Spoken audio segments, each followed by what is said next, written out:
Muitos já haviam tentado aquele teste, e muitos falharam miseravelmente. Mas agora, finalmente tinha chegado a hora do nosso garoto mostrar como aquilo realmente deveria ser feito. Com o mais leve dos empurrões, Lucian já havia alcançado o nível Luz do Sol. Mas aquilo era apenas o começo. Sem perder tempo, ele invocou imediatamente seu avatar marcial, sobrepondo nele todas as suas técnicas, enquanto reunia cada uma das suas células imortais em uma única força esmagadora. Então, ele rugiu. O gigantesco artefato começou a tremer. Uma onda absurda de energia explodiu ao redor. E pela primeira vez, Lucian sentiu a roda do destino celestial cedendo lentamente. Aquilo fez os olhos brilharem. Ele rugiu novamente. Nesse instante, uma luz dourada explodiu de sua testa. Suas roupas foram destruídas na mesma hora, embora milagrosamente suas calças ainda estavam intactas. E então Lucian começou a rir. Completamente animado, ele continuou.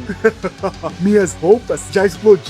Então o que essa roda ainda está esperando? E outra explosão gigantesca aconteceu, abalando completamente aquele lugar. Com uma única pisada, parte da estrutura rachou sob seus pés. E aquele foi o ponto de ruptura. A energia começou a explodir descontroladamente em todas as direções. A superfície da roda começou a se despedaçar. E então, uma coluna dourada de luz atravessou os céus como um som em ruptura. A cena mudou instantaneamente para a mansão do Cone X. Milton tremia enquanto encarava os comentários mais recentes do espaço Twitter. Todo mundo ainda estava falando dele. Irritado, ele xingou baixo e destruiu o próprio celular. Mas antes que pudesse se recompor, uma estranha ondulação atravessou o ambiente. Milton levantou os olhos lentamente e pela janela viu o gigantesco feixe dourado rasgando o céu. Sua voz tremeu lentamente enquanto ele murmurava em choque. Ele nem conseguia entender o que estava olhando. Em outro lugar, a Vera segurava o bichinho de pelúcia enquanto conversava no celular. Mas então, ela congelou. A mesma luz dourada iluminou sua janela. Seus olhos se arregalaram em puro espanto. E eles definitivamente não eram os únicos, porque aquela ondulação continuou se espalhando, muito além do que qualquer pessoa imaginava. Ela atravessou incontáveis planetas, civilizações avançadas, mundos primitivos, planetas abandonados, não importava onde estavam. Naquele mesmo instante, todos ergueram os olhares para o céu. Por todo o setor estelar e humo, corações disparavam, respirações falhavam. Era impossível descrever, mas todos sentiam aquela estranha alegria florescendo do fundo da alma. Pessoas que estavam chorando segundos atrás começaram a rir entre lágrimas. Outras caíram de joelho e começaram a rezar. Todo ser vivo conseguiu sentir aquilo nos ossos, como se o próprio universo estivesse comemorando junto deles, como se algo inacreditável tivesse acabado de nascer. E naquele momento foi como se o setor e humo inteiro mudasse para sempre. A executiva-chefe arregalou os olhos em choque. Ela reconheceu imediatamente o significado daquele fenômeno. Nível imortal. Uma linhagem imortal havia surgido dentro do setor e humo. Até ela estava completamente abalada. Enquanto isso, o senador simplesmente perdeu sua compostura. O homem estava tão animado que nem saiu da nave pela porta. Ele literalmente atravessou o vidro só para parecer mais dramático. De volta ao local do teste, todos observavam a roda. Rachaduras se espalhavam por toda a superfície como telhas de aranha. Lancer, apoiado em seu guarda-costa, encarava aquela cena em absoluto silêncio. Já o diretor estava completamente dominado pela emoção. Com uma voz trêmula, ele gritou que aquilo era o verdadeiro poder. Poder absoluto. Poder incomparável. Segundo ele, aquilo não era apenas uma demonstração de força. Era o nascimento de uma lenda. O diretor conseguiu sentir as correntes do universo mudando, como se a própria energia das estrelas estivesse girando ao redor de Lucian. Então, uma antiga profecia surgiu em sua mente. Lancer também já havia ouvido fragmentos dela antes, mas naquele instante o diretor finalmente revelou a profecia completa. Quando a linhagem mortal descer ao mundo, a roda acenderá uma luz capaz de abalar o universo. Um fenômeno tão raro que até mesmo o cosmos irá parar para celebrar. E agora, diante dos olhos deles, a profecia havia se tornado realidade. Ainda tomado pela emoção, o diretor declarou que testemunhar o surgimento de uma linhagem mortal era a maior honra de toda a sua vida. Na visão dele, agora ele poderia morrer sem arrependimentos. Mas, sinceramente, Lucian não parecia compartilhar do mesmo sentimento. Na verdade, ele parecia até mesmo decepcionado. Então, casualmente, pegou o celular, porque, obviamente, existia prioridades mais importantes naquele momento. Primeiro, uma selfie. Ele ajustou o ângulo da câmera, garantindo que a roda aparecesse ao fundo e tirou fotos tranquilamente. Depois disso, ainda enviou a imagem para Fubuki perguntando: fiquei bonito na foto? Enquanto isso, muito longe dali, em uma planície desolada, perdido entre incontáveis anos-luz, uma figura lentamente abriu os olhos. Sentado em um trono, um jovem usando uma coroa despertou lentamente. Seus olhos atravessou dimensões inteiras, até encontrar a luz dourada. Então, ele se inclinou para a frente, claramente interessado. Com um leve sorriso, ele comentou: outra linhagem além do imortal apareceu. A expressão em seu rosto se tornou ainda mais animada. Segundo ele, o sistema estelar da Serpente Celestial estava prestes a entrar em sua maior era dourada. Ele então estendeu a mão, como se estivesse prestes a fazer algo. mas parou. Após alguns segundos de silêncio, recuou novamente. Na visão dele, ainda não era o momento certo. Lucien ainda era fraco demais. Se aparecesse agora, talvez acabasse destruindo o potencial do garoto antes do tempo. Era melhor deixá-lo crescer um pouco mais. E quando chegasse a hora, ele pessoalmente o convocaria. Então, fechou os olhos novamente e voltou ao seu sono profundo. De volta ao local do teste, as pessoas finalmente começaram a sair do estado de choque. E só então perceberam um detalhe absoluto. Ninguém sequer sabia o nome de Lucien, nem sua idade, mas já era tarde demais, porque ele já havia desaparecido dali fazia tempo. Um dos nobres cerrou os dentes irritado ao perceber que tinha perdido uma oportunidade monstruosa, mas logo um sorriso astuto surgiu em seu rosto. Ele já tinha um plano, não importava o que precisasse fazer, ele encontraria Lucien, e se fosse necessário, até ofereceria a própria filha para se aproximar dele. Na mente daquele homem, até mesmo se agarrar ao único fio de cabelo de Lucien já seria o suficiente para levar toda a sua família. Enquanto isso, dentro da nave, Fa permanecia sentado em silêncio, as mãos apoiadas sobre os joelhos, os dedos tremendo levemente. Por fora, ele tentava parecer calmo, mas por dentro, ele estava completamente abalado. Ele sabia que Lucien era talentoso, mas jamais imaginou algo naquele nível. Não apenas o setor inteiro havia celebrado o nascimento daquela linhagem, como ele próprio testemunhou o cumprimento da profecia lendária. Naquele momento, um pensamento surgiu lentamente em sua mente. Será que esse garoto é descendente de um deus? Lucien percebeu a expressão dele imediatamente. Então, apenas sorriu levemente e respondeu calmamente.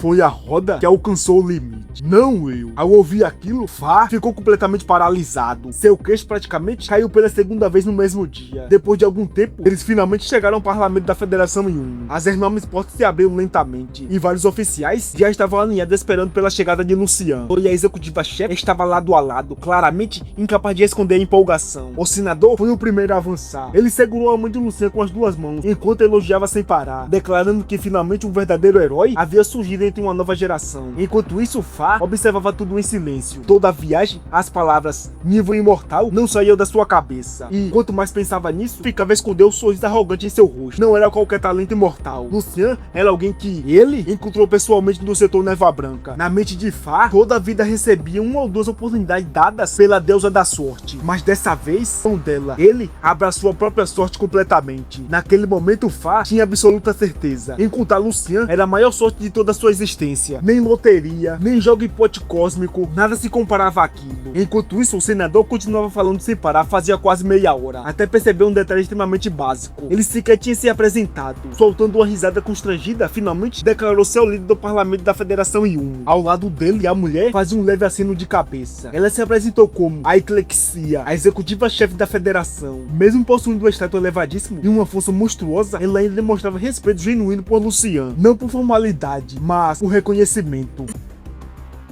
O velho senador então voltou a falar com confiança absoluta. Segundo ele, antes daquela noite terminar, o nome de Lucien já ecoaria por todo o setor estelar Yumo, e no futuro o universo inteiro se lembraria daquele nome. Lucien respondeu humildemente, mas Ackley rapidamente interrompeu, trazendo informação que mudaria completamente o peso daquela conversa. Ele explicou que o setor Yumo ficava no centro de outros 13 setores estelares, e desde a criação da federação, há quase 1 milhão de anos, jamais havia surgido qualquer única forma de vida extraordinária de nível imortal. Nenhuma, não em trilhões de formas de vidas, não em incontáveis civilizações, nada, até agora, absolutamente nada. Ela declarou sem qualquer exagero. Lucien era o primeiro talento desse nível em 1 milhão de anos, um prodígio sem precedentes em todo o setor estelar. Nosso garoto ficou até meio sem jeito com tantos elogios, mas ao mesmo tempo, realmente estava surpreso. Embora essa surpresa desaparecesse rapidamente, afinal, ele tinha absoluta certeza de que alcançaria o nível 15, talvez até o nível 16. Então, fazia sentido que alguém assim fosse absurdamente raro, até mesmo em toda a região estelar. O senador então retomou a conversa. Ele explicou que normalmente, no instante que uma linhagem mortal aparecia, o governante do sistema estelar da Serpente Celestial enviaria alguém pessoalmente para recrutar aquela pessoa. E não apenas isso, também transmitiria uma herança verdadeira. Mas, até esse dia chegar, a Federação Yuma apoiaria Lucien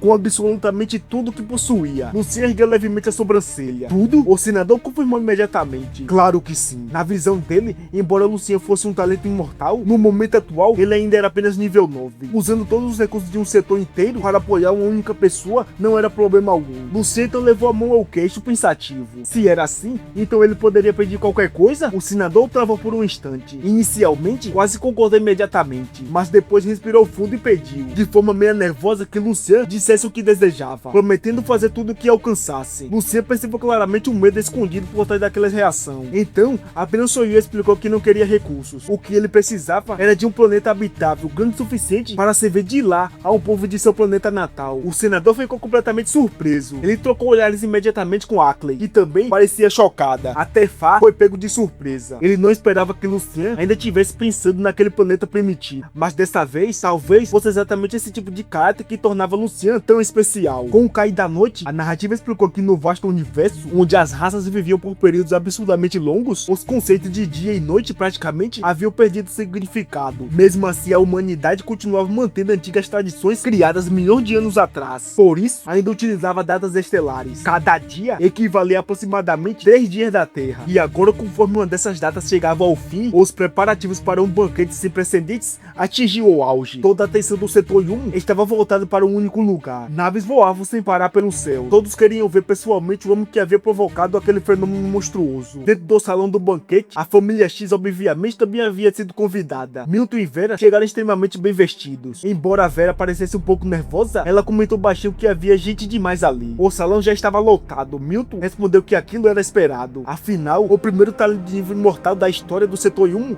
havia aparecido. Segundo ele, a notícia ainda não tinha se espalhado completamente. Em apenas alguns dias, nenhum planeta inteiro seria o suficiente para comandar todas as pessoas interessadas. Então Milton olhou para a Vera e curiosamente escolheu suas palavras. Ele disse que, quando aquele homem aparecesse, ela precisava garantir sua amizade a qualquer custo. Vera já imaginava que aquele seria o plano da família, mas parecia insegura. Na cabeça dela, alguém daquele nível provavelmente jamais olharia para uma pessoa comum como ela. Mas então Milton segurou o braço dela violentamente e puxou para perto. Naquele instante, a máscara do irmão gentil desapareceu completamente. Seu olhar ficou frio, assustador. Ele declarou que Vera precisava conseguir. Segundo Milton, com a aparência dela, a única forma de falhar seria que aquele prodígio imortal simplesmente não gostasse de mulher. Vera ficou chocada ao ouvir seu irmão daquela forma. Sem coragem de responder, apenas assentiu em silêncio. Então Milton soltou uma frase tão absurda que até parecia piada. Enquanto apertava o próprio traseiro, ele murmurou que, mesmo se o cara não gostasse de mulheres, talvez ainda existissem outros métodos. Eu só não sei que inferno passava pela cabeça desse sujeito. Ô cara chato, vai levar outra coisa do nosso Lucian. Mas antes que o pensamento pudesse continuar, duas figuras surgiram caminhando pelo salão com um sorriso debochado. Um deles chamou Milton em voz alta. Olha aí, o Cavaleiro de Porcos. O outro começou a rir, perguntou se ele já tinha encontrado outra Miss Porca naquele dia. O rosto de Milton ficou vermelho de raiva, mas os insultos continuaram. Um deles fez um gesto obsceno, apontando para a própria virilha, arrancando gargalhadas das pessoas próximas. Humilhado além do limite, Milton decidiu sair dali com Vera, mas quando virou o rosto, percebeu que ela tinha desaparecido. Seu rosto se distorceu instantaneamente. Até a própria irmã estava começando a evitá-lo. Milton começou a amaldiçoar furiosamente aquele homem desconhecido em voz baixa, e jurou que um dia encontraria o responsável. Quando isso acontecesse, faria aquele sujeito declarar diante de setor 1 inteiro que ele não gosta de porcos, e definitivamente não era um cavaleiro de porcos. Os dois homens que humilharam Milton pertenciam à família rival. Eles já sabiam que Milton já havia virado uma piada ambulante, ou seja, não representava mais nenhuma ameaça real. Mas Vera, ela ainda poderia ser útil. Um deles perguntou se os rumores sobre Milton eram realmente verdadeiros. O outro apenas deu de ombros. Na visão dele, a verdade não importa. Se o boato fosse útil, então eles usariam aquilo sem piedade. Enquanto isso, em outro salão, Milton caminhava furiosamente até que avistou Lance. Seus olhos imediatamente brilharam. Mesmo que não conseguisse se aproximar do prodígio imortal, se tornar próximo de Lance ainda era uma excelente jogada. Naquele momento, ele acreditava que aquela seria sua melhor chance. Então, começou a procurar Vera. Mas dentro do salão principal, Vera já tinha encontrado alguém. Ela estava sorrindo, parecia estar bem animada. Milton rapidamente vasculhou o ambiente, até encontrar a irmã conversando com um homem. No mesmo instante que estreitou os olhos para enxergar melhor, seu coração disparou, porque havia algo extremamente familiar naquele rosto. Então, quase sem acreditar, ele murmurou para si mesmo: Aquele não é o de classe baixa? Aquele primitivo? Mas o que Milton não sabia era que aquele banquete estava sendo destinado para Lucian, o homem que alcançou o nível imortal supremo. Eu quero ir ainda mais alto. Ele salta, a lança erguida, corpo, alma e arma se tornam uma só. Seus olhos brilham, mais intensos, mais vivos. Ele está indo ainda mais fundo no despertar celestial. Aqui vai, lança cruzada, golpe descendente. Raya reage, levanta o tatame para desviar, mas não funciona. A lança atravessa tudo. O tatame é cortado ao meio, e então um corte surge no tronco de Raya. Os olhos do matador de deuses se arregalam. Pela primeira vez, incredulidade.